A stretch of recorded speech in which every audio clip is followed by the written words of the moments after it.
Thank you for joining us on the Winning at Selling podcast. I'm Bill Hellkamp of Reach Development Systems, and with me is Professor Scott Plum of the Minnesota Sales Institute. Sales meetings are a weekly scheduled activity, leading the sales team by maintaining bilateral communication, sharing scorecards while receiving market changes, conveying company direction, and delivering coaching, training, and performance goals. So what does an effective sales meeting look like? Join us for a roll call and attendance as Bill and I discuss leading effective sales meetings and other interesting ideas on episode 547 of the Winning at Selling podcast.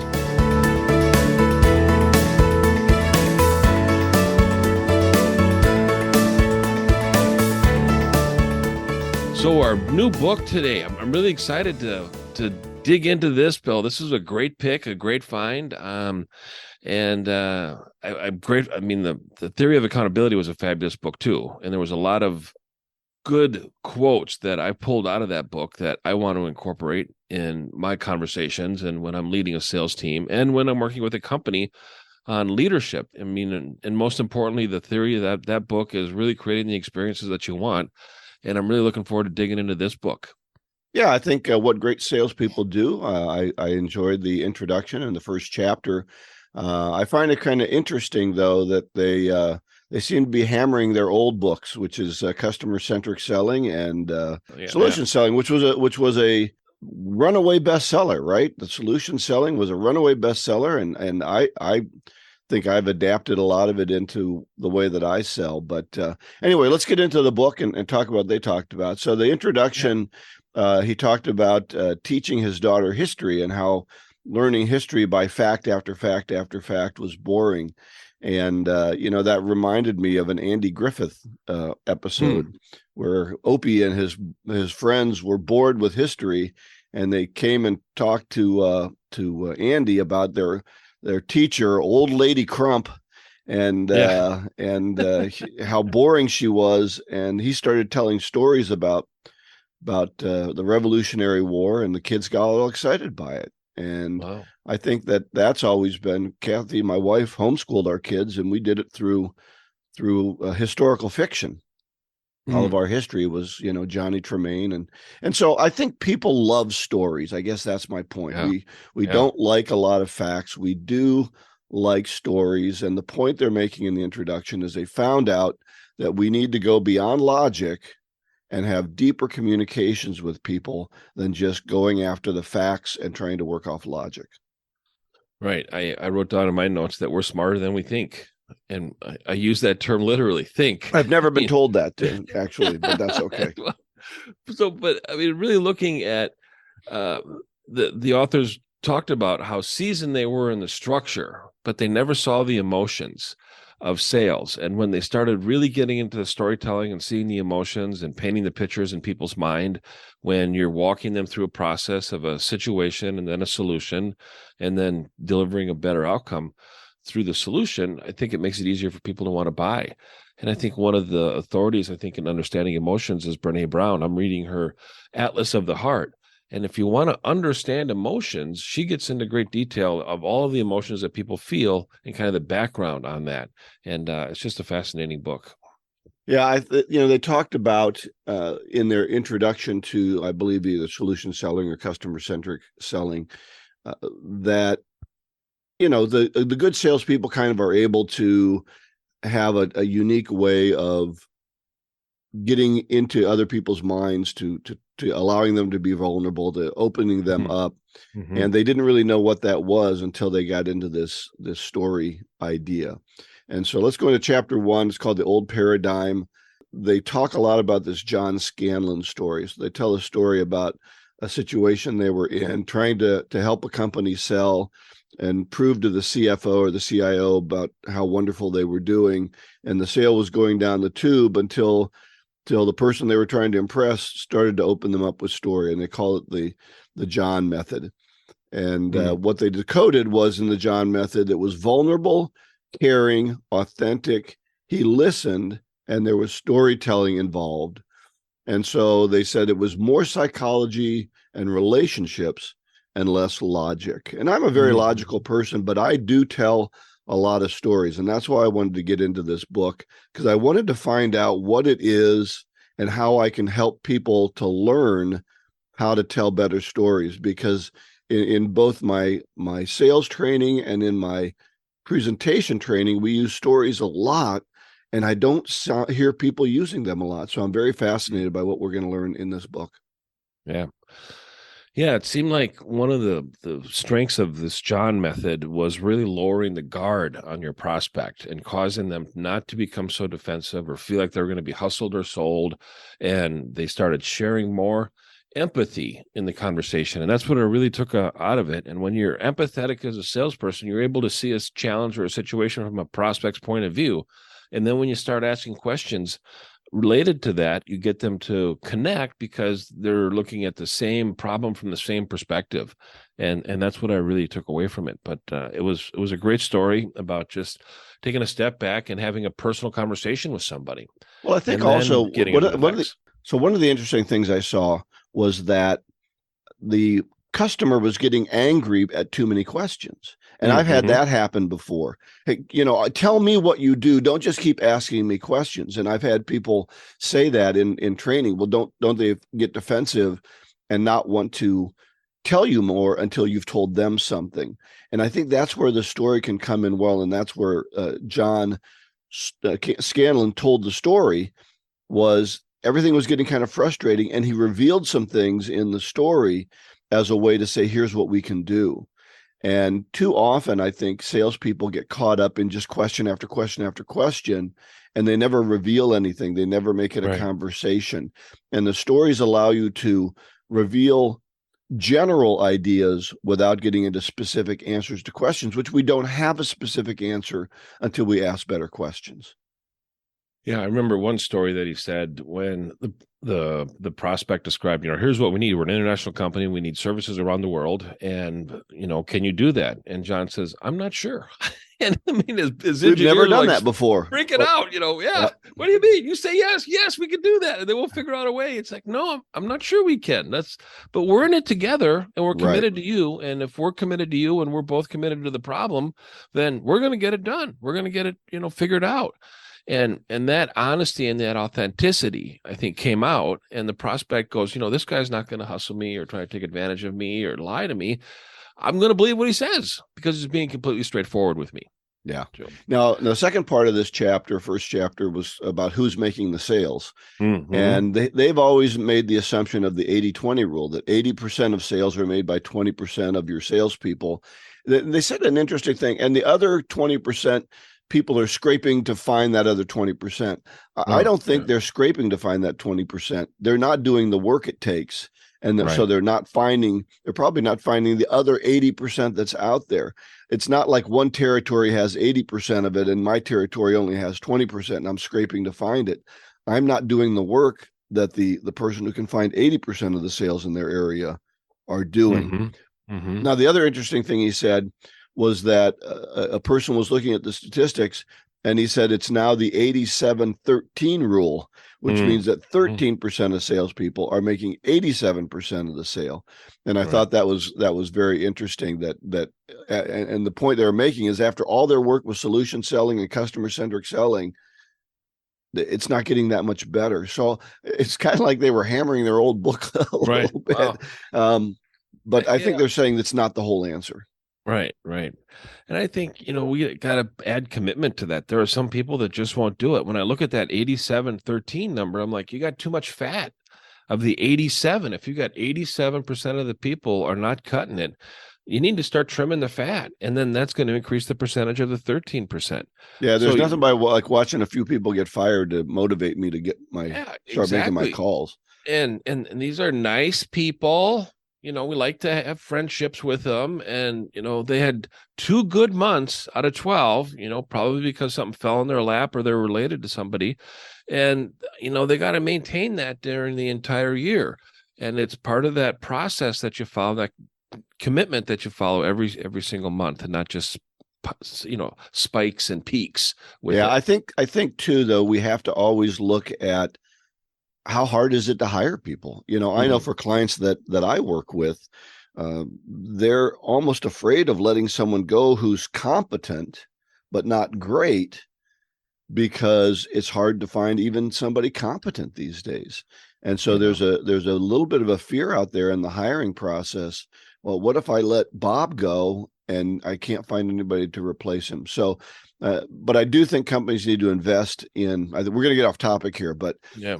they need to invest in inside salespeople who then can take those outside roles and be ready to move into that position. But the reason they're afraid is they're too afraid to hire one extra person who is being groomed to be a salesperson, and that's the choice they make. Yeah. So anything else on this 87-13 rule? No, I think that seems to be very relevant. I love the line, and I never really thought about this line, is that people decide who to buy from as much as what to buy. And I'm like, wow, is that profound? And does that put, somewhat of a pressure and an emphasis on the person versus the product? And to really work on building that conversation and that relationship to be able to have multiple transactions, because it's who they buy from as much as what they buy. And I told this many, many years ago, it's about having a pipeline and then having a product to sell through the pipeline. So sometimes the pipeline is the people, the connection, the network you have, and then having those products to be able to sell through the network and the pipeline that you formed. Yeah. One thing that I thought was funny as he neared the end of this chapter, and they had made the decision to talk more about connectedness and vulnerability and teach people how to do that.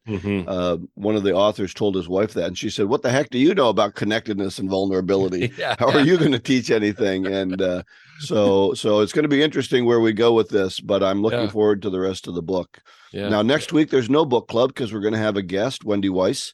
So I'm looking forward to that. I actually was on Wendy Weiss's podcast it hasn't come out yet, but I did the interview with her a couple of weeks ago. So I'm looking forward to that. So yeah. All right. So that's it for the book club, Scott. Great. Well, our topic today is on leading effective sales meetings. And I've listed kind of a punch card of things that I like to include in a meeting.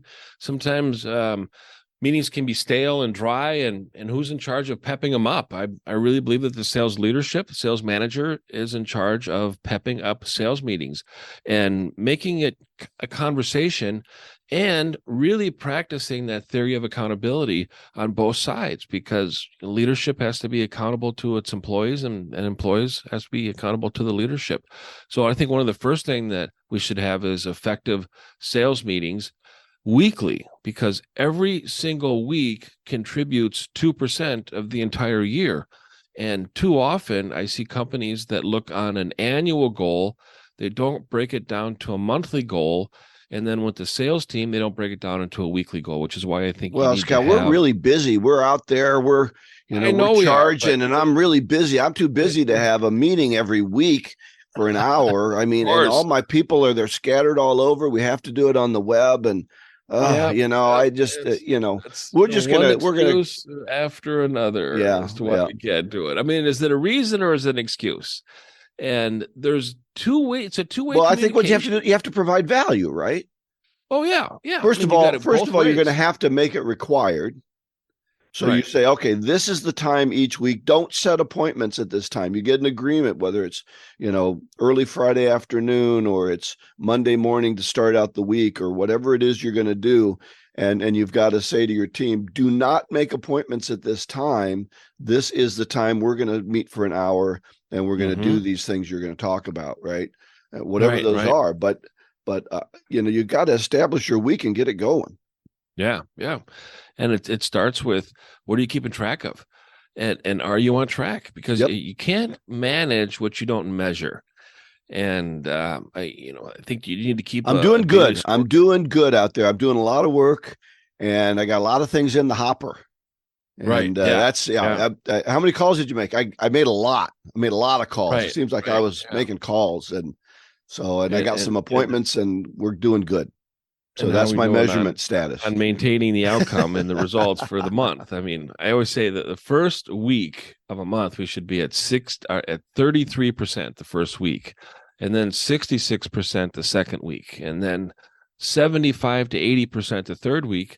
And now we've got just 20% that we need to bring in and close for that following week. But let's start heavy in the front part of the month and then Well, work on even but it what I out. learned from my management is if I wait and sandbag them till the late in the month, they'll put in extra Sure. incentives to hit our quotas. Right, So, right. so I'll hold on to those because we always get extra quotas at the end of the month and incentives.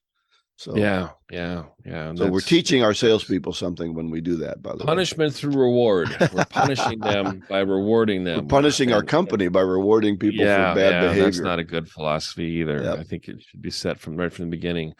But what are some of the things? What's one thing that you think is important in a sales meeting, Bill? Well, I think first of all, you need to make it a required time. You need to set it Hmm. every week, and you need to really be prepared for it as a leader so that whether it's a half hour, an hour and a half, whatever time frame you decided to give it, it starts on time and it's well worth my time. Hmm. That Hmm. it moves quickly, it doesn't bog down, and whatever you want to do, whether it's practice or reporting or going through a couple of sales calls that went well or didn't go well, you make that time move quickly and be valuable, and you include everybody in the conversation. So Hmm. hey, Scott, what happened for you? You had a sales call with XYZ company. Tell us what happened. Boom, boom, Yeah, boom. And you let them know you're going to call on them, and here's what I'm going to ask you. And you have an agenda. Be prepared. Don't go into it. Okay, we got our Monday morning meeting. What do you guys want to talk about? Blah, blah, blah. We waste an hour. We talk about, the football game the day yeah, before, yeah. and how that's going. Hey, that's your own personal time. When that meeting starts at 8 o'clock on Monday morning or whatever time you set it for, you start it, and everybody better be there because that's a convening time. And we're going. And we don't wait for Yeah. Larry to make it because Larry's always late. And now, because we always wait for Larry, Bob will be late, and we'll wait for Larry and Bob now, and Hmm. Sam will Hmm. be late. So Right, get right. it going, make it good, make it valuable. Yeah, I would say, did you let it happen or did you make it happen? Mm-hmm. And too often, salespeople just kind of sit back and, what happened? Well, this is what happened to me. Well, who initiated that? Well, somebody else did. Okay, so you're kind of reacting to something that somebody said or did. You better close 80% of those because they're initiating it, the prospect, versus did you go out and make it happen? That's a sales job, and that's salespeople being in control of the outcome through the behavior and what they're committing to every single day. And I think I think one thing. make sure that you let each person do something in that meeting. Don't let them Mm-hmm. be spectators. So on Sunday night you send out a message and it says, "Okay, Scott, you're going to report you had an appointment with XYZ company. You're going to make a report on what happened at that meeting, what went well, what didn't go well. Bill, you're going to be reporting. It looks like you said you made 40 phone calls last week. So I want to Mm, hear about the best ones and the worst ones of that. And I want right. you have 5 minutes to tell us what happened, and make sure everybody's involved in it. Don't be, the sales leaders make this mistake like they got to do everything. Make your people involved and responsible. Yeah. Yeah, exactly. And when they do, then they're able to contribute, then they feel part of the meeting too. Yeah. And So, they can't fall asleep because all these meetings now are online, and none of this no picture, no video stuff. what do you mean? Everybody on video. I want Oh, to yeah, see yeah. your face. I don't want to see a little square with BH in it for you. I want you on the picture. I want everybody seeing each other bright and ready and dressed and ready for a business day, not in your jammies at 8 o'clock on a Monday morning, but now you're ready to go. And Right, that's one of the right. things I think we lost during COVID is this energy that says the workday starts, at 7:30 or 8, and we're out there and we're moving. So I think Mm-hmm. that's something a meeting will do for them too, is to start getting them on track to get things done. It's like half your day can whittle away on a Monday morning if you're not careful. Right, definitely, definitely. And then it just kind of goes into the week and it sets the routine for a day, that you duplicate every single day within a week. Yep. So that's a challenge with getting off track.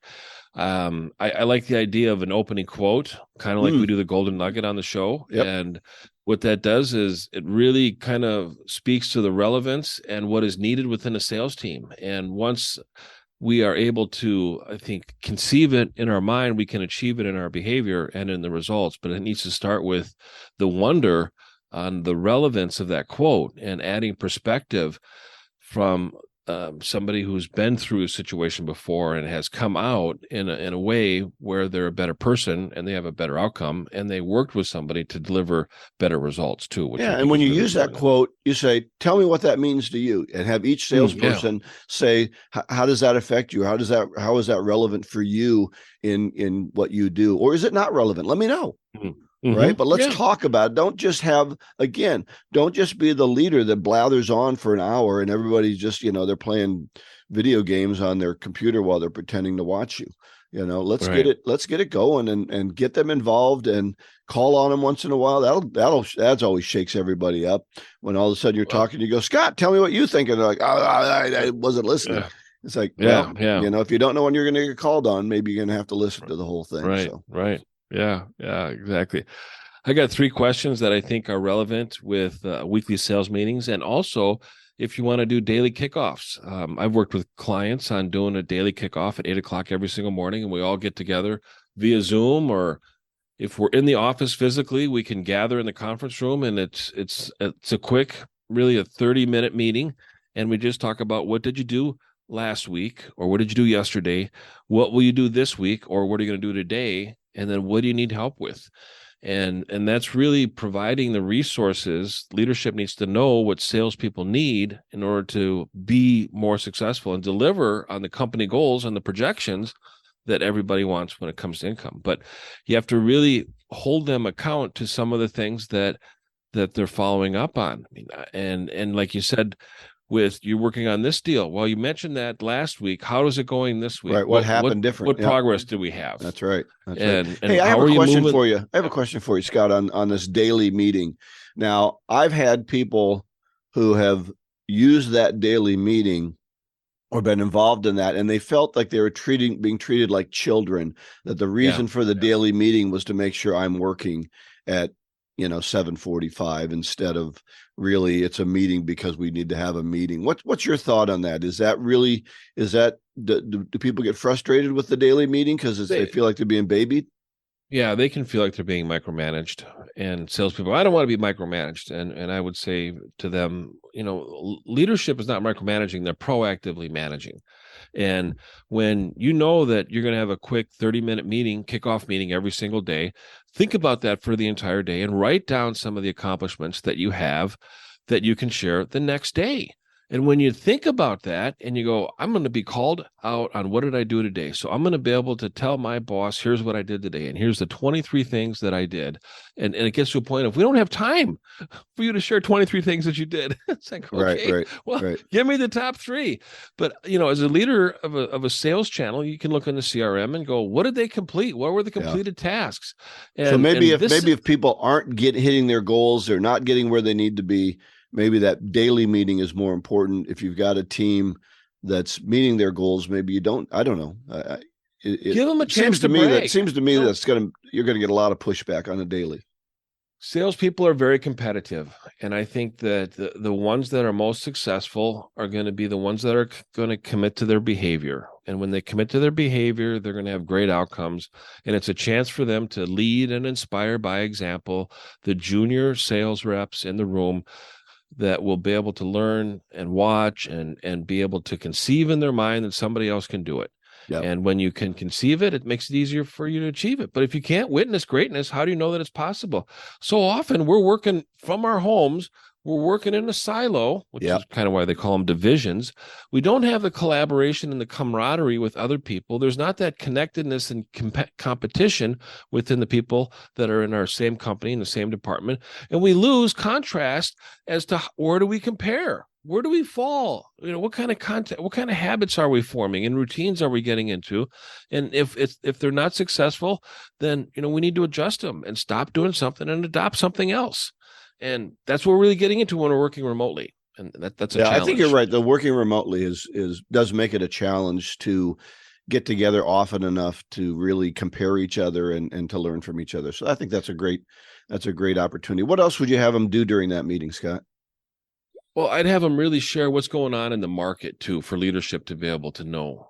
We as salespeople, we need to have a tremendous amount of product knowledge about our company and our products and the solutions that we offer and the outcomes that we can expect. We also have got to be the market knowledge of our prospects, and our prospects need to turn to us to get information about what's going on in the marketplace. So I always say to salespeople, be the source beyond the resource, and bring information to your prospects in an industry that you're committed to as a salesperson and your prospects are living in and surviving and not necessarily thriving. But you as a salesperson are a cross-pollinating bee, where you're taking information that you're picking up as your travels within the day or the week and sharing it with people that you come in contact with, and deliver that value of working with you, and be the source of the information, be the source of getting in front of a challenge or a problem or a shift in the marketplace where your prospects can adjust. So you're saying one of the things we can do in that meeting is, maybe there's an article I found. Here's an article you can share with all of your customers. It's something that's happening. I have a company that works in the hospital business, and I saw an article I've got to share with them about nursing strikes and how those are happening all over the country now, because of the challenges that the nursing staff is finding with the number of people they have there, et cetera. So and how will that affect your business, right? Have you been thinking about this nursing shortage and how that's going to affect your business, because nurses are involved in everything that goes on in the hospital. So I think that's true. I think that's really good. I also like the thought about practice. Can we take 15 minutes and do a couple of practice phone calls? And have your newest person try one out, and have your best person show them one way that they do their prospecting calls, or talk about, do a little example of a customer interview for 10 minutes, right? Here's what a customer, here's some of the questions I ask. And so I think you and I have talked about it. Quit practicing on your customers, start practicing with each other and learning from each other. I know I have a group of salespeople I work with, and every week we talk about prospecting. We get together, and man, have they gotten good at challenging prospecting situations, because they've seen them 100 times. We've met over 50 times now, and we talk about prospecting, and they've gotten great at it. Yeah. You just keep getting better at what you keep practicing. I worked at a company, and I made more outbound phone calls than anybody in my department. I made 50 outbound phone calls a day. And guess who was the top sales rep? Me. Why? I made more outbound phone calls. I was newest to the company. I was the newest to the department, and everybody else had more experience than I did. But I learned through the calls and the conversations and the objections. And that's another thing that a sales meeting is really helpful for, is for leadership to be able to listen and learn about what objections are being heard by the salespeople, and to be able to coach up the salespeople. It's amazing how one salesperson can always bring the same objection up at a sales meeting, and nobody else is experiencing that within the company. And I just say, where do you suppose that objection is coming from? I don't know. I don't know why I keep, having, to deal with it, and nobody else has to deal with it. I'm thinking, probably because of something you said. Right. What are you saying in your presentation that's bringing that up? Right. It's like the guy that comes to the door to sell candy bars and says, "You wouldn't want to buy any candy bars, would you?" And I say no, and he says, "Everybody always tells me no." I don't understand. Yeah, that's right. And so, your question sucks. So anyway, so we're running out of time. One last thought on the sales meeting, then, Scott, before we wrap it up for the day. I think keep a hit list of 25 companies that every salesperson wants to target, and then reach out to 3 of those. Put those on, these are the 3 that I'm going to reach out this week, and then add another 3 for next week. And when you constantly have this 25 list, it makes it easy for you to be able to keep your pipeline full and be intentional about who you're targeting, and go after the bigger fish, because the bigger fish take longer to close and sell, and really bring them aboard. That's I like that. I like that. Keep that list fresh, and keep focusing on those big fish, right? Those big ones that you want to get out and get. So look for those Moby Dicks you got out there, right? The big white whales, right? So I do have a resource called Power Up Your Meeting. It's a blog. I call them blogs now, because you maybe not call them articles anymore. Blog. Call it a blob. Blog. And so we'll have that linked on the show page. Great. Our golden nugget for today is from Mother Teresa. There is more hunger for love and appreciation in this world than for bread. And I thought of that one in conjunction to what the book is talking about, trying to talk about vulnerability and connectedness. And we really need to think about what people are emotionally feeling and not Right. just the logic. Right. Saint Mother Teresa. Wow, beautiful. Great work. Everything we talked about is going to be at the website winningatselling.com. This is episode 547. Next week, no book club because we have a guest, and that guest is Wendy Weiss. Her topic is salesology, getting sales teams to prospect without micromanaging. Hey, that's interesting based on our conversation today, right? Everyone subscribe, share the podcast with your colleagues and on your social media. Go out and get better one skill at a time. Joyful selling.